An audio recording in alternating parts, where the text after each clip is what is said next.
আসসালামু আলাইকুম। আমি সাব্বির, পড়াশোনা করছি রাজশাহী বিশ্ববিদ্যালয়ে। আজকে আমরা ইংলিশ গ্রামারের গুরুত্বপূর্ণ একটা টপিক নিয়ে আলোচনা করব। পার্টস অফ স্পিচ কাকে বলে?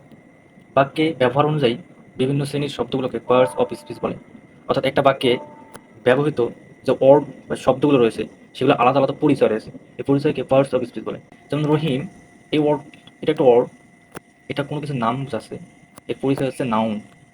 অ্যান্ড কনজাংশন করে নাউন রাউন, এর পরিচয় হচ্ছে এটা কোন ধরনের parts of speech? Verb. Quickly adverb, in এর preposition, large adjective, feel is noun.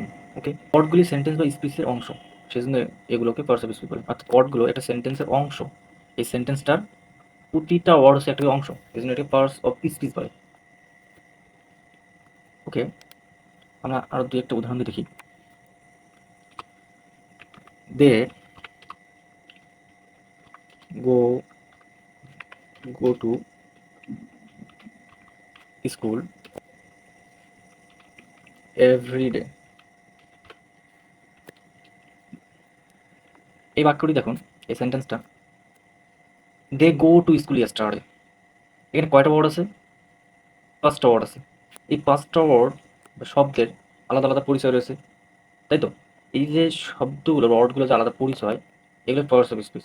অর্থাৎ এখানে দে, এটা প্রোনাউন, এটা নাউনে পরিবর্তন করছে। গো কাজ করা বোঝাচ্ছে, এটা ভার্ব।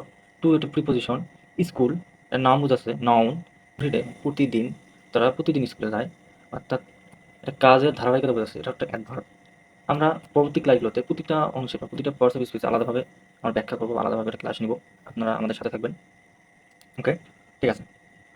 পার্টস অফ স্পিচের প্রকার, পার্টস অফ স্পিচ মোট ৮ প্রকার। যেমন noun, pronoun, adjective, verb, adverb, preposition, conjunction, interjection. ঠিক আছে ভিউয়ার্স, আজকে এই পর্যন্ত।